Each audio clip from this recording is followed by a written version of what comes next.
Everyone. That was a fantastic start to the morning with very, very thoughtful inputs from the speakers who came in before. So thank you to MMA for organizing this event. I think it's a privilege to host this panel with a very eminent group of speakers. Over the next hour, we're going to unpack many elements of social resilience, right? So I'll start off by setting a little bit of context for why this is important and a little bit of context for what we're going to be discussing as well. 2/3 of our population lives in the rural areas, right? So this topic of social resilience and transforming the rural economy is a critical topic. Half of our population is engaged in terms of livelihood in agriculture. Right. Our penetration of MSME, small and medium enterprises, is 10 to 20 percentage points lower than what you would see for other large developed nations. Right? And 20 to 25% of our population are likely below the multidimensional poverty line as defined by Niti Aayog. So all this is to say that when it comes to social resilience, we are a work in progress. There's work to be done, right? However, there are also green shoots. There is momentum, foundations that we've built that we can continue to build on top of. Oh, is this better? Okay. Yeah. So there are foundations that we can build on top of, right? When it comes to social resilience. We are the largest growing fastest growing large economy in the world, right? And this is by a couple of percentage points. So again, there is some momentum here that we can build on top of. When it comes to agriculture, our productivity has actually tripled over the last 2 decades when you think about per capita GDP contribution coming from agriculture. Similarly, we are starting to create more MSMEs. We have about 650 million people who have access to the internet, a significant part of them via smartphones. So there are lots of foundations that we can build on top of as we think about social resilience and how to transform the rural economy. So it's fantastic that we have 3 speakers who are going to bring in very, very different lenses to the conversation today.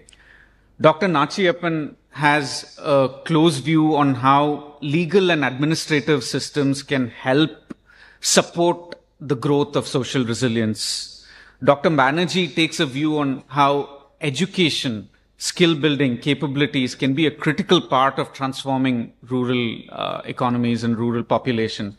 And Mr. Vasudevan, with a lot of the work that he's done in the finance space, in rural economies, can talk about why financial inclusion and resilience will be a critical part of the growth moving forward. So with that context out of the way, could I request Dr. Nachiyappan to maybe start off with some opening comments, and then we'll go from there.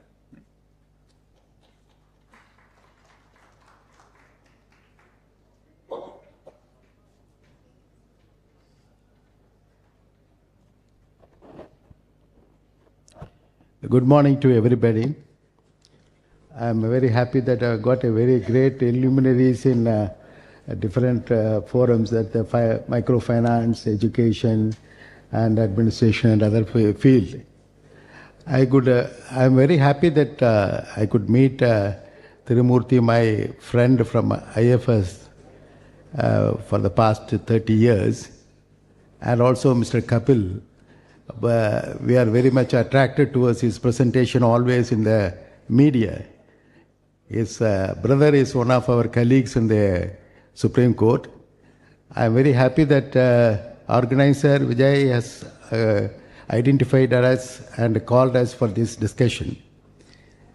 I am very happy that how you made the agenda in a very excellent way, starting from the grassroots level to the international level. I first of all congratulate the organizers who have made these different topics which are to be understood by the youngsters, because we are all becoming a generation very old. Nowadays the generation of Z, Alpha and Beta are thinking differently. Therefore we have to learn ourselves to think in their wavelength.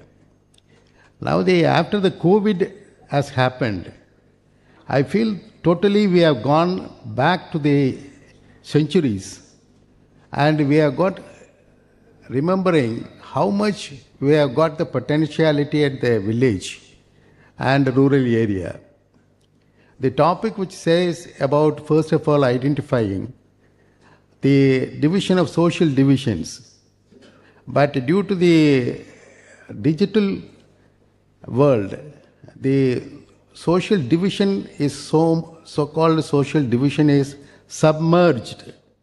And there is no division at all except for the politicians.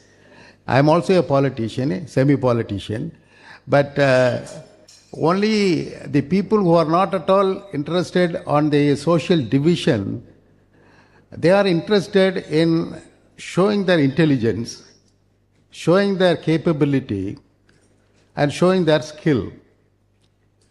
Whether all these things are available in the rural area, I will say yes, it is available. More so after the disastrous COVID-19, the entire cities urban area has gone to the roots. Just like a tree, if you imagine a tree, how from the top it goes to the root. Now they have searched for the root. There are many topics nowadays in the semi-urban areas, searching for the root. Because they have gone to the root and found out that so much fertile area we have left to seek the job in the urban area. They have got so much of the digital exactness is there in their mind. It is not this somewhat satisfactory way of answering the question. The villagers are ready to have the exact answer as digital world expects it. But we feel that villagers are not having that skill. If you go deep and discuss with the people, you will find out that they are very, very exact in everything. But urban area people are having so much of resilience to think about how we are going to suit for the urban area, how we are going to emerge ourselves in the competition in the urban area. Now, due to the COVID, the people from the urban area have gone to the villages, and the individuals who have gone to the urban area seeking jobs, especially IT people, have been allowed to work from home. They have gone back to the home. They enjoy the nature. They enjoy the society, the social structure, the celebrations, the groupings, and thinking together. These are all they could get back when this disaster moment had happened. Now, the whole thinking of city is also changing, that I want to have a separate residence.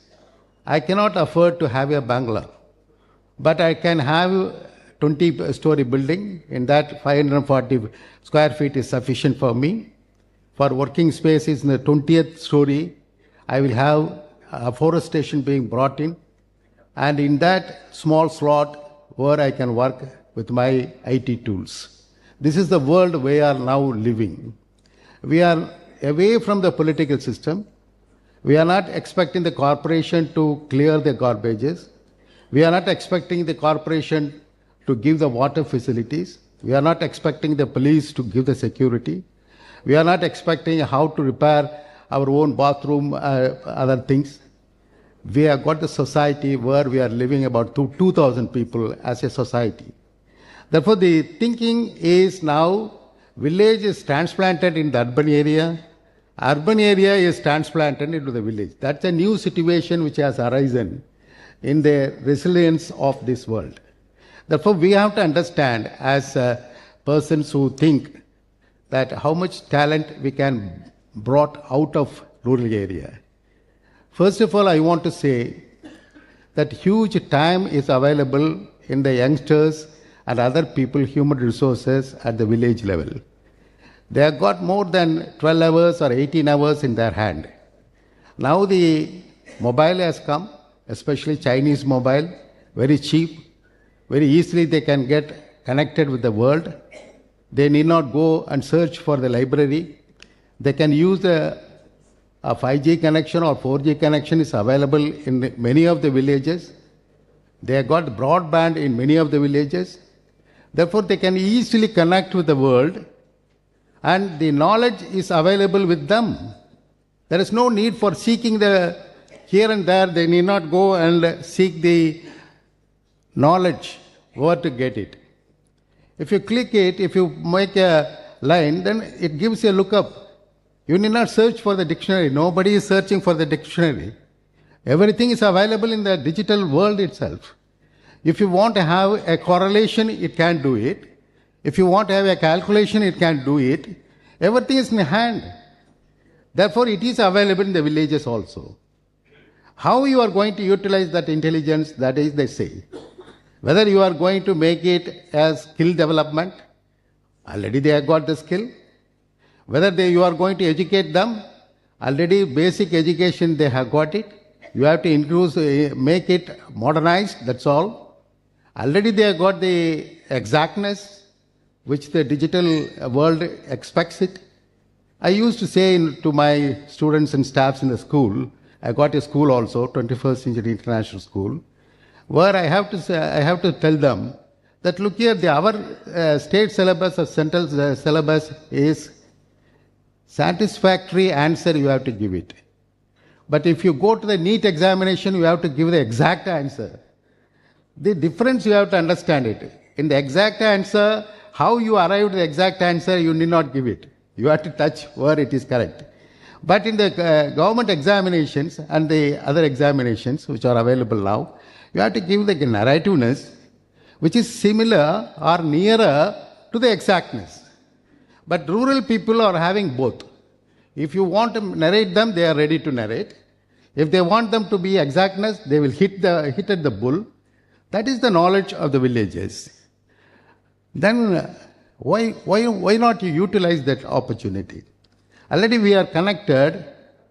The world is shrinking down. When we were getting the address of Bill Clinton around 20 years before, he addressed the joint parliamentary session in Delhi, when I was the member of parliament at that time. He told the distance is not the criteria now. He told it 20 years before. The distance is shrinking. Once we used to say that I have to locate a factory nearest point of the port, seaport, airport, railway station, and good national highways. Now, everything is available and the factory is located in the villages. Very easily, very of the merchants, and now they are ordering the villages fresh vegetables. They are ordering from the village. They are ordering from fresh milk from the villages. It comes to the home on the dining table. Therefore, the world is shrinking. Accordingly, we have to plan. The youngsters have to think that you have got sufficient time to work more on your table. Because there is no wastage of time in the travel. Even if you are travel, you can do with your tools. You can learn many things. You can execute many things. You can oblige your employer what is the needed for you. You can oblige your customer how you have to deliver it. Everything is in the hand. Therefore, the topic in which we are discussing is social division is narrowing down.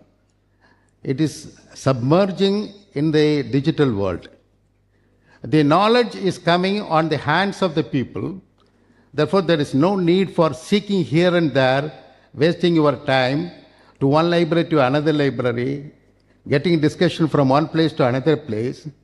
The audience who are now sitting, much more than the digital audience. The much more digital audience are available now. Therefore, they are not traveling, they are getting the knowledge from just looking at their own mobile phone. This is the world we are living in. I want to complete my presentation that, I wanted to give a write-up, but it is not connected properly. Therefore, I will circulate my thinking to the participants by another mode. And small two examples, I want to say it. If you see, before the COVID, people attending in the village festivals on Diwali or Pongal or any 3 or 4 days holidays who are having living in the city will not go back to the villages. Now, after the COVID, you will find millions of people are going out of the city and vacating the city for 4 days or 1 week, and then they join together again. What it shows? They are searching for the root. They got the knowledge. Trump has made us to think that you go to the root rather than coming to my country. I am ready to use your knowledge. You sit in your villages, you sit in rural area. I am ready to use your knowledge, but I want to give more employment for my own people. That is the thinking of the American society now. Number two, I want to say that people want to have eco-friendly by sitting inside the room or outside the room or in any forum. Therefore, they love the environment. This is the society, this is the resilience we are having it, which was available centuries ago. Thank you very much.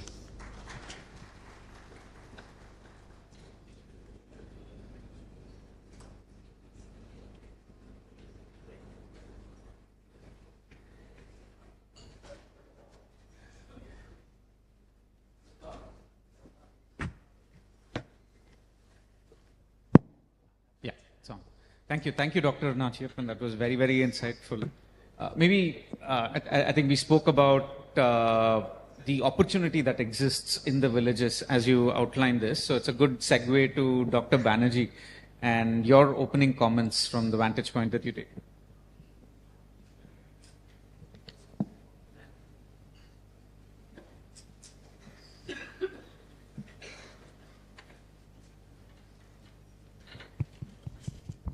Thank you so much to MMA for inviting me here. I work for a group called Pratham, and we largely work with young children, Prathamik, primary, pre-primary, and a little bit also with youth. So for me, it is a very big opportunity and an honor to be able to speak to such a large crowd, an eminent crowd of people who are working in industry and in business. And when I was invited by Group Captain Vijay Kumar, my question was, what is it that I have to say that may be of relevance to people who are working in industry? And he convinced me that I do have something to say. So let us find out from your reaction whether this makes any connection. So as Pratham, we do a variety of things, 3 major things. One is that we work directly with communities, urban, but also largely rural, both with young children as well as with all the way up to youth. Secondly, we do some kind of, to call it research is a very big word, but we do bring out something called the Annual Status of Education Report, the ASER report every year, which gives an idea of what is the status of education in the country. So what I'm going to do is to combine understanding that we have gained both from the evidence that we generate as well as from some of the experiences that we have in the ground to sort of provide us inputs to the discussion that can go ahead. The 2024 ASER report was released about 2 weeks ago. And it's a very simple survey. The survey is done in every rural district in India. So this year we were in about 605 rural districts. A sample of households are surveyed, and children in the age group of 3 to 16. Putting it all together, it becomes one of the largest household surveys that are done in India, at least outside the government. This time we had about 650,000 children who were part of this survey, and therefore you have very large samples for each age group. I want to just cite a few of the key findings there. Remember that we had COVID. COVID had a big impact on the education system. India was one of the countries where schools were closed for the longest period. We had almost 2 years of school closures during COVID. And so the last ASER report was in 2022 when the schools had just opened, and that gave us a sense of what was the situation after 2 years of COVID. And in 2024, it was after 2.5 years almost of schools being open and uninterrupted. So it gives us a chance to see where we were post-COVID and also gives us a chance to see how far we have come since then. So the good news from the report is that there was a big fear, I think, during COVID that children will not come back to school. We see exactly the reverse. Not only do you see our very high enrollment levels have gone even higher, we have been much higher than 95% as a country, even in rural areas, as enrollment for elementary school children for more than 10 years. But after COVID, this number has even gone up higher, which I think tells the country that everybody in India really wants to be in school. And despite difficulties, children have come back. There was worry about older children, kids who are beyond, let's say, age 15, especially about older girls. There as well, we find much larger numbers have come back than ever before. So I think as far as schooling goes, enrollment in school, we are in a very good place in India. We have almost 25 million children in each age group. And I can say at least their names are all in school. In many states, enrollments and attendance are the same thing. So we can say that we have a very good, strong base of kids being in school. The question that Asar also asks is, you are in school, but are you learning? And are you learning basic foundations? Basic foundations, as we see here, for building anything, you need the foundation first to be clear. So are you able, after a few years in school, to read basic simple text in your own language? Are you able in school to be able to do basic arithmetic operations? Listening to the speakers in the previous session and about how we want to compete with the world, I think some of these basic foundations are absolutely essential if we want to do the kinds of things that we have ambitions for. If I look back 10 years, Asar has been done since 2005. So we have a long trend data. And if we see when we first started doing Asar, which was in 2005, 6, 7, that about half the children, even after they reach standard 5, and this is, I'm talking about a rural population, about half the children were still struggling with basic reading and basic arithmetic. Since the last, say, 10, 15 years, we see improvements, but they are small improvements. 1 percentage point, 2 percentage point every year. And by the time we came up to 2018, the number, let us say, I'm quoting off the top of my head, for a third standard population was that about little under 30% were at grade level. This is age 8, 7 or 8, and we managed to do a really good job for about a quarter of our population or a little bit more. But that means also that there was large numbers of kids who were still trailing behind, even in the first couple of years of schooling. The good news from this year's Asar report, you may have seen a lot of coverage has come because I think, at least in education, everybody was waiting for good news, is that number has risen to well into the 30s. And that is a big jump. It may still look like there's a long way to go, but what I think the report suggests, and it's just a reflection of the work that has been done on the ground, is that big jumps are possible in a short period of time. We went low during COVID. Our levels had sunk to the low 20s. This is simple arithmetic, simple language. But now, after 2 years of COVID, we see a big jump up. And I think that gives confidence to everyone, whether it is the government, whether it is the families, whether it's communities, that big jumps are possible in a short period of time. So if you can take a big jump in this year, your next year's jump can be even higher, and the following year's jump can be even higher. During the period of COVID, schools were closed, but I think a very important another thing happened in India at the time. We had a new national education policy. That education policy has a lot of ramifications for all of education, but I can speak for the primary and the pre-primary grades that several very important things have become part of the policy. One part of it is that the age group 3 to 6 is now taken as part of the education system. We've always had education for children at that age group, but I think now it's a mandate for the country to think about age 3 to age 8 as a continuum and to consider that to be the foundational stage of education. Now, this means that we need to start looking at our younger children as well. And that means that the runway to coming into school is now longer and needs to be taken more seriously. So the fact that today, based on the report, we see that in third standard, I'm just keeping third standard as an example, third standard has seen a massive jump. I think it's a combination of the fact that these kids who are in third today have had the last 2.5 or 3 years of schooling happen in a way that was perhaps different from before. What would be the factors that go into this? One is that these kids, ones who are in third standard today, are post-COVID kids. They did not have an interruption. They started first standard in 2022. And therefore, they are in third in 2024. Second is that they've had the benefit of the new education policy and of the many things that the government has been able to do, especially for government school children in grades 1, 2, and 3. If you look at the Tamil Nadu numbers, for example, which like India had been quite low, there's a big jump up in Tamil Nadu in the last 2 or 3 years. And I think this is a combination, one, of the fact that there was no interruption, two, the fact that there has been a big focus to translate the policy into action in ways that make sense for each state. And I think three is a carryover from COVID. And I think we will all remember that regardless of income or education level, every family in India did whatever they could for their children while schools were closed. So I think parental and family engagement, not only in schooling, but in learning, has gone up.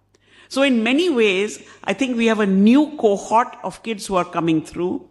And I raise it here in particularly because you may say, what do children who are in third standard have to do with the businesses that you run?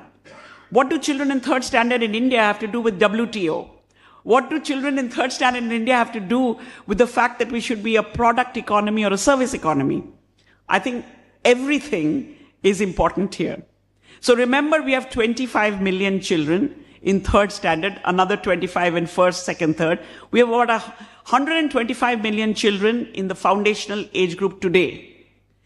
A kid who is 8 today is going to be in late 20s in 2047. So therefore, everything that we do with this age group is going to tell us what India will be capable of doing when we hit 100 years. And therefore, I think that this is very important that we look at it. Now, I gave a talk at IIM Ahmedabad. This is very rare for me to have these kinds of opportunities. And after my talk, lots of people clapped, as I hope you will. And then I was quite happy because I thought, okay, I've done a good job in this whole management circuit. And I went to the washroom, where there were a lot of young women in the washroom. And they also told me that I'd done a good job.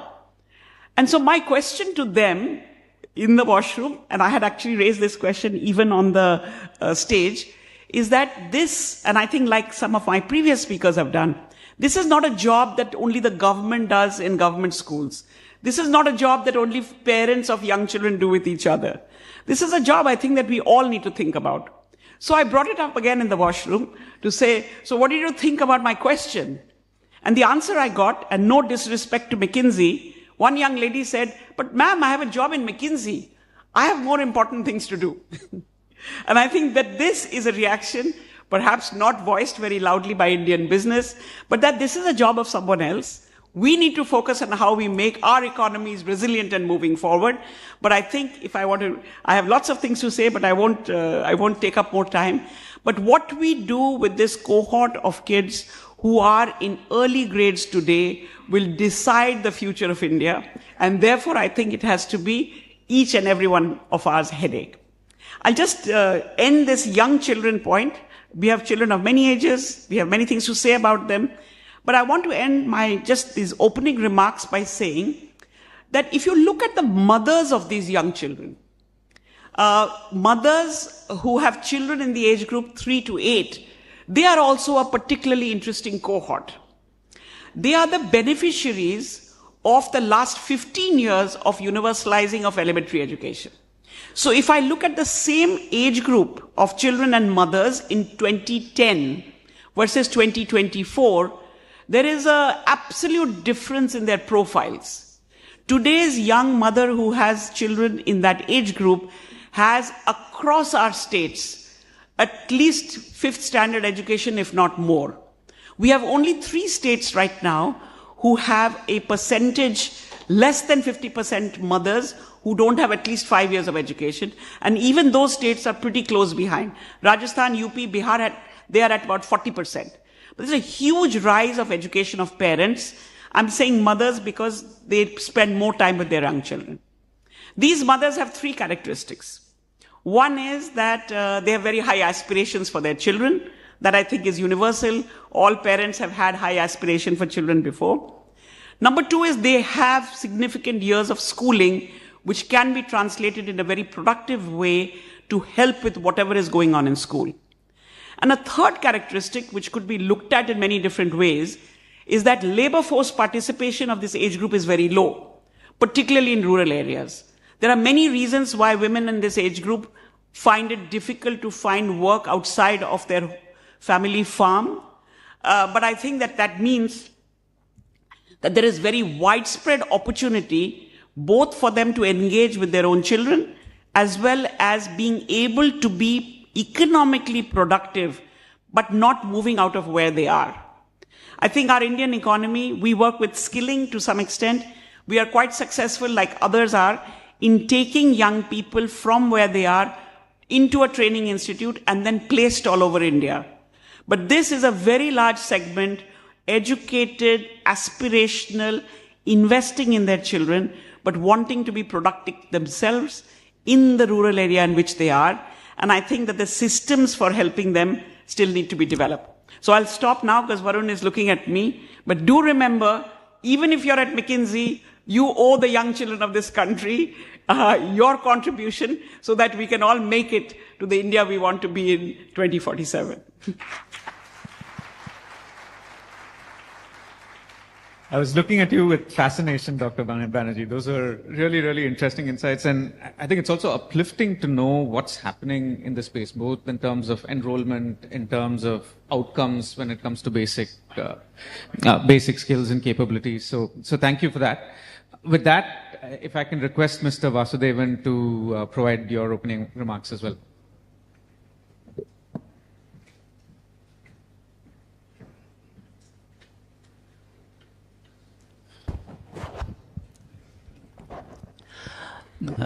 Morning, and thank you for inviting me here. The first session we had was, how India is becoming a global competitive country, and what further we should do to try and improve our global competitiveness, etc., etc.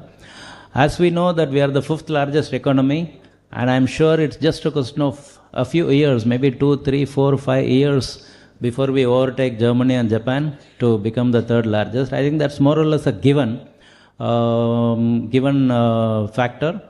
Whether we'll overtake China or ever or if, I don't know. But 3 and 4, we should beat them hands down very shortly because we are growing at 6-7% and they are growing or maybe degrowing or growing at 1-2%. So it's just a question of short time. So all that is great, and India is doing very well. Right, India is shining, India is doing very well. All that is wonderful. The question is are Indians doing well? That's a question. There was a proposal from the government to name India as Bharat sometime back, but we don't hear of that much nowadays. It would have really been good. It would have seriously been nice if we could have just called ourselves, changed our name to Bharat than India, because Bharat really represents the second half of the excluded or not so privileged population. That is Bharat. India is where we are all, most of us, all of us in this room, we all belong to India, whereas people who bring us here into this room belong to Bharat. And we don't give much of recognition to them because we have arrived, right? So that the whole question is that 140 crores of Indians, will we get the benefit of the economic growth that we are going through, or will it be the top elite part of the Indians who will get all the benefit and the remaining still struggling in their daily lives? That's the real question. And there are a lot of things to be addressed to really overcome that scenario, to try and get inclusive growth for everybody. A lot of areas to be addressed, health, education, social empowerment, political empowerment, so many things. So largely I will try and restrict to financial empowerment because that's where I come from, that's the area that I work in. So largely, by and large, I'll try and restrict myself to financial empowerment and financial inclusion. So back in the 1950s, when India became independent, the government realized that the private banks, all banks are private in those days, the private banks were really, offering banking services only for the elite and not for the masses.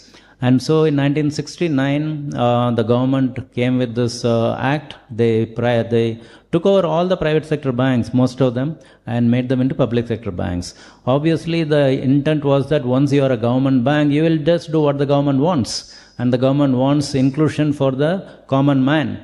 And so naturally, these banks were expected to just go out and do the inclusion because now they are part of the government. This was in 1969. Within the first few years, the government realized that that objective is not working. Right? Change of ownership did not result in the desired objective of inclusion. And so in the early 1970s, RBI came with this concept of priority sector lending, targeted lending, where they defined whom the bank should give a loan and put a target on top of that and said that you shall give loans to such type of people and this is the minimum target you have to achieve. So the PSL target as a concept came in the 70s after nationalization, right, after nationalization, which means that even the ownership change did not really improve the inclusion part of it. And then over the last 25, 30, 40 years, so many initiatives have been taken by the government and by RBI. Then came the concept of RRBs, regional rural banks, where they felt that the large banks, they are all very urban or city-centric. They are not rural-centric. So we have to create a separate type of entities which will be more having the DNA of serving rural areas. So RRBs came. And RRBs went. Almost 200 RRBs were formed. Less than 35, 40 exist today.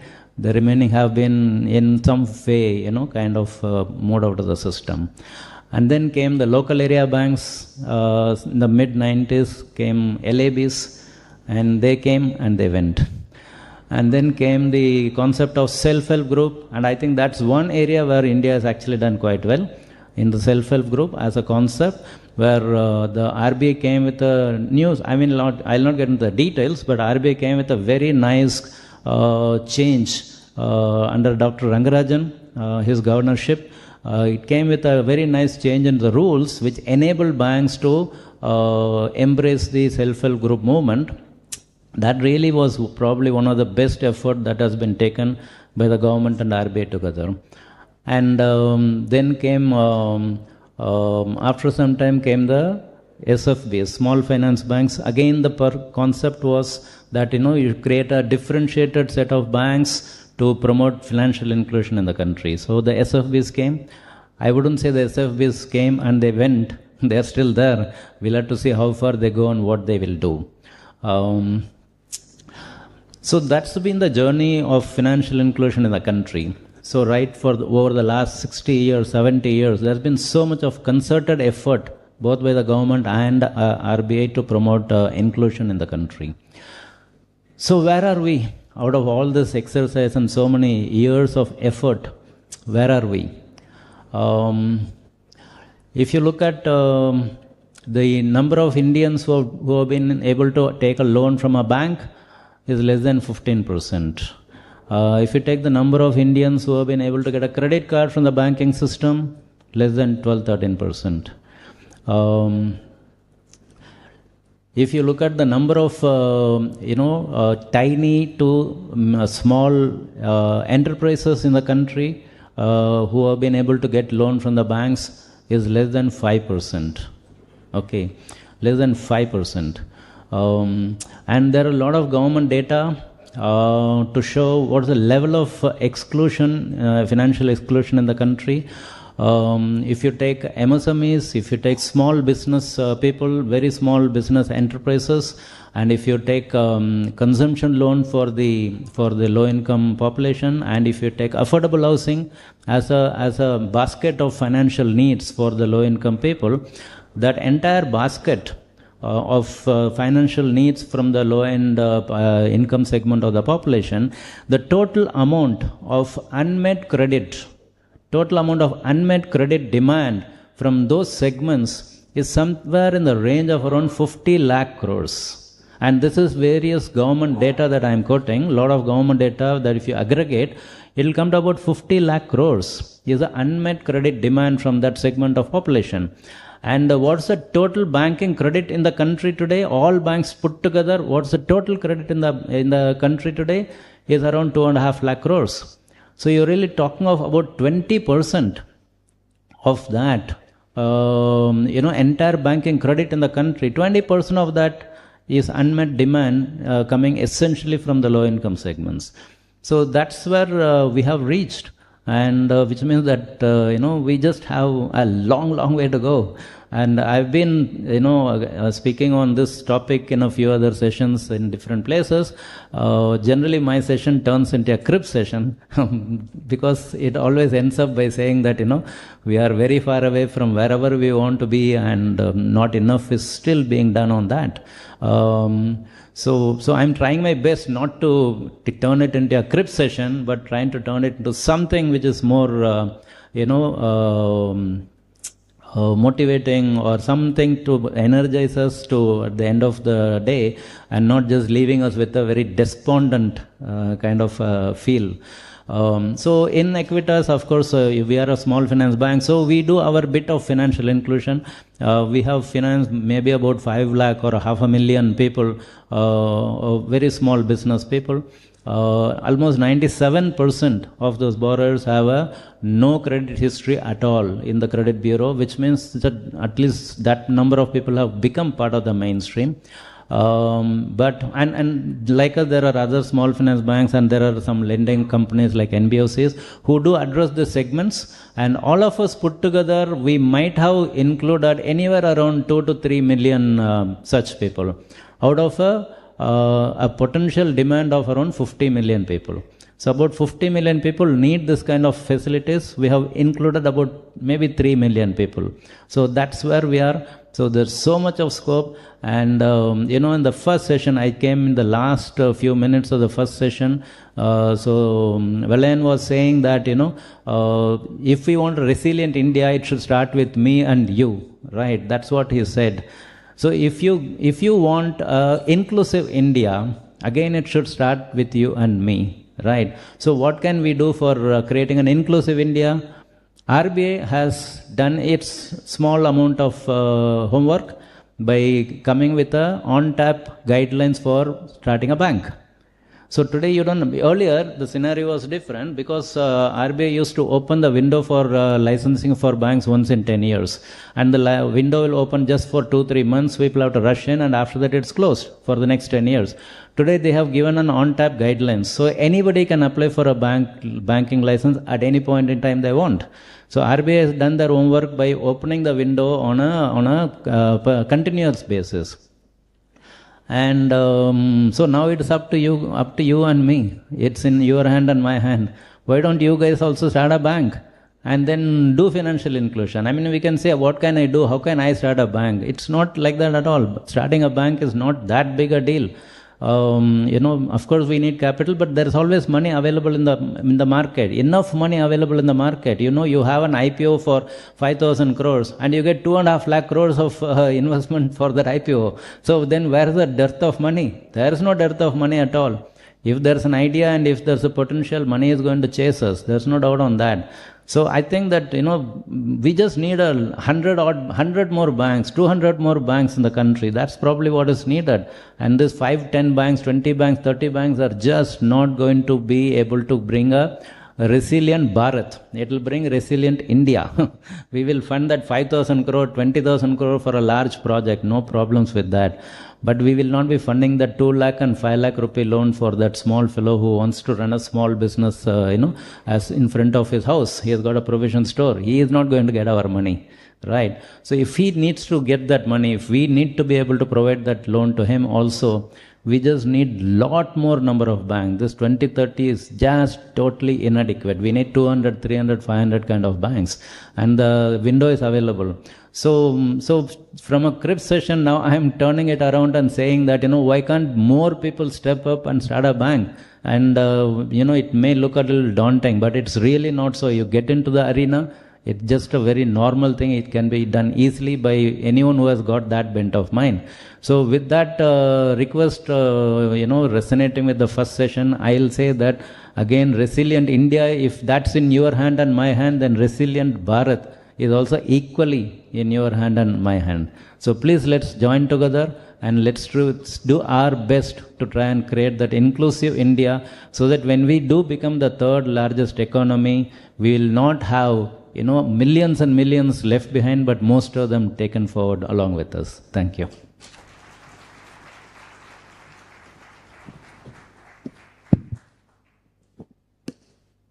Thank you, Mr. Vasudevan. That's very, very insightful.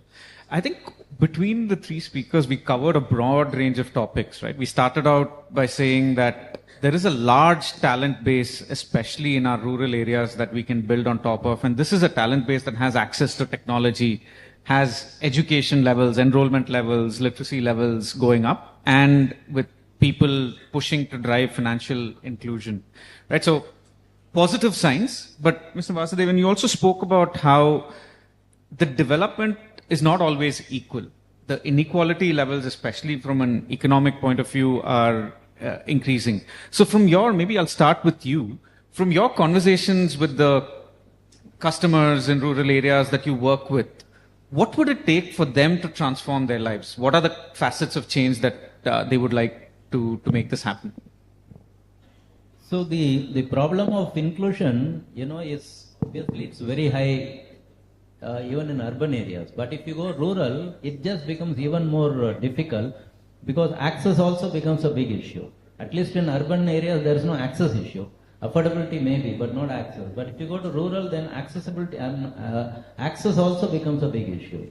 So the question is that why are then people migrating out of villages?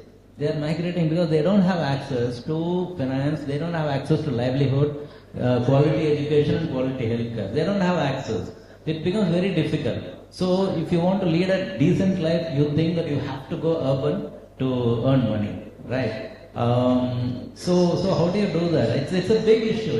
It's really not a small issue at all. In fact, we have taken one village somewhere near Kanchipuram here as a role model to try and see can we completely prevent migration by empowering that village or that cluster of villages on all fronts. So we have been at it for almost a year now, and I can tell you we are still at the very surface level scratch only. We are not able to get penetrated below. I think finally we kind of come to a conclusion that we just need a large amount of governmental intervention. Ideally, it should be a government-led project with private sector people like us just being a kind of support establishment. So I think that's what it's kind of looking like. But that's a challenge of rural, especially in rural. It becomes a big challenge of access. And hopefully in that village we see that urban-rural interchange that Dr. Nachiyappan was talking about. Maybe Dr. Banerjee, if I can move to you. You spoke about how, at least in education, access may not be the challenge anymore, right? There is enough enrollment, there is enough basic literacy. But on one end of the spectrum, you're saying 3 to 8-year-olds are getting better educated and we're making strong progress on this. On the other end of the spectrum, we had the earlier speakers in the morning saying we need to become a product economy, right? Which requires capabilities, expertise. So as you think about the journey from I've learned basic arithmetic to sitting in a rural area, I'm able to build a product company, what would it take? So I think that's a long jump for someone might like me to take. But I'd like to say a couple of things. One is that beyond the basics, until you get to the excellent, there is a long space. So if you look at our middle schools, grades 6, 7, 8, and I'm specifically looking at that age group because by the time you leave 8, the pressures of your 10th and 12th exams are just overpowering. And that is not the place unless we do some significant reform in our examination system that you can bring in any innovation. But in 6th, 7th and 8th, there is several problems. One is that many children there don't have the basic foundations, and so they're not benefiting from even your standard, whatever it is that your curriculum requires you to do. Second is that if you don't develop at least your basics, you're not very useful in the real world. A couple of years ago, we looked at the age group 14 to 18. That's an interesting age group. Again, about 100 million in that age group. After 14, there is no compulsory education. Many children in India are still enrolled in school, but there's no, it's not part of the Compulsory Education Act. And 18 is when you can sort of formally become part of the labor force. A formal company cannot employ you unless you're 18. So in that age group, 14 to 18, what are people doing? Very high aspirations, but very traditional aspirations. You want a white-collar job. Now, no matter how much you talk to young people, that there aren't as many white-collar jobs as there are you, people don't want to believe that. Very little interest in vocational skilling. Once actually young people get onto a skilling tangent, they can go places. But to get them onto that tangent is very difficult because your entire aspiration is you're going to do academic work and then get into white-collar jobs, and you'll give all these hundreds of exams, to be able to do that. So, what do we do about this? And I think we see some interesting initiatives being taken in different places. For one thing, this entrepreneurial skill can't start suddenly when you're 30. You either have it in your family, so you've seen it up close, or you have to have some experiences that enable you to start thinking in that way. Our education system, right from KG till PG, is very individual and excellence oriented. But frankly, what the world needs is the ability to work in groups and to be able to deliver on real life problems. And in many ways, I would say that past our basic foundations, our schools don't teach you that.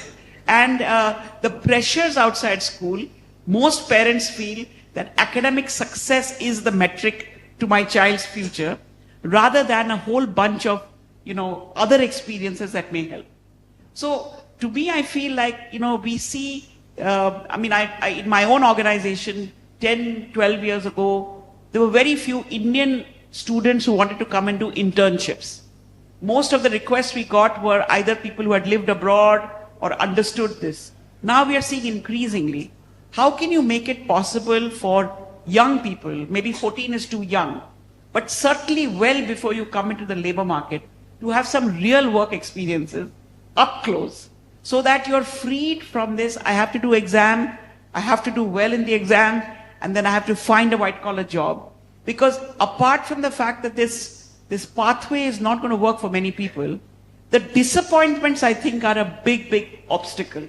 So if you didn't do well in your 12th class exam, you're only 18. You didn't do well in one thing. And that one thing you can question as to what is that one exam measuring. So I think there's a great deal of work to be done about how do you connect young people to the immediate environment? How do we bring in, I'll give you an example. In rural Chhattisgarh, we were doing some work with middle school children about how do you understand water supply in your village. And, even though they were, 13, 14 years old, doing a project that was hands-on and locally based, lots of solutions came out at the local level that even children at that age could talk to their panchayats about. But we don't encourage children to do that. We say, exam karo, open your textbook and do the test. So I think there is a great deal of thinking about how do you connect your students at different ages to some real life situations. It could be work situations slightly older, but there's plenty of problems that we have to solve and very few, solutions that can come from top. So my suggestion would be that, look at examples where this is happening and how do we build on. Wonderful, wonderful. There's a question here from Aryan from Delhi, which links to the conversation and the last thing you said, which is very few solutions need to come top down, right? There's more that we can do. I think the question here is, or the thought is, community-driven solutions have been effective in transforming rural landscapes. So the question from Aryan is, how can we strengthen community-based organizations to help them perform better and help them govern better? I'm very thankful to Aryan because he has raised a very important question. As moderator has initially told what are the laws and administration, I have given the only extracts. I have not given any enactments because it may be boring. But if you are interested, I can make you to write. About 15 enactments of the Parliament are there.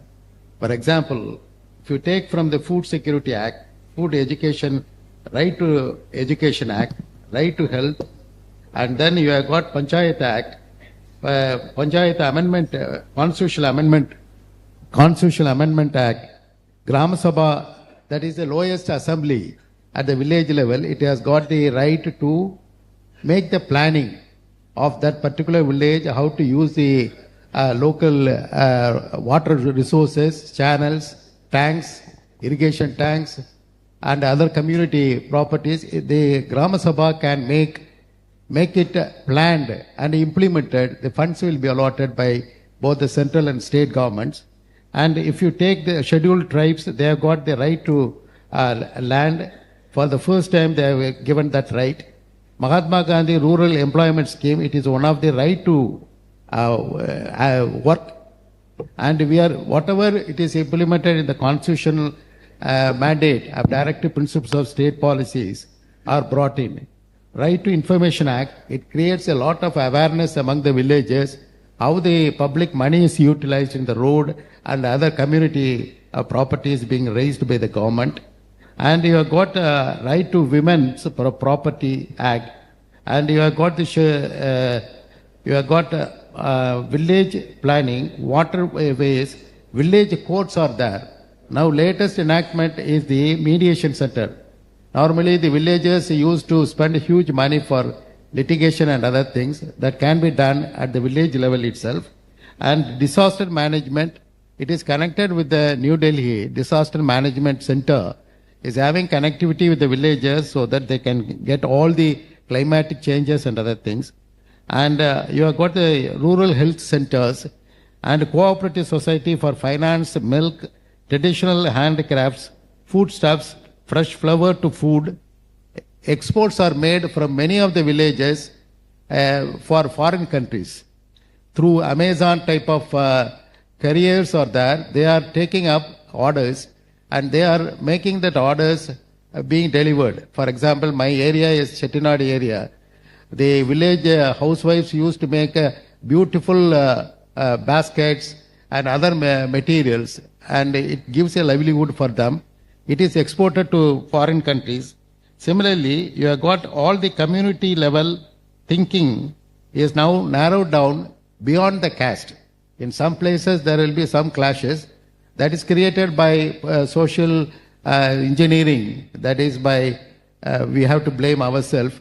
Politicians want to have some division so that the divisional vote can come to them.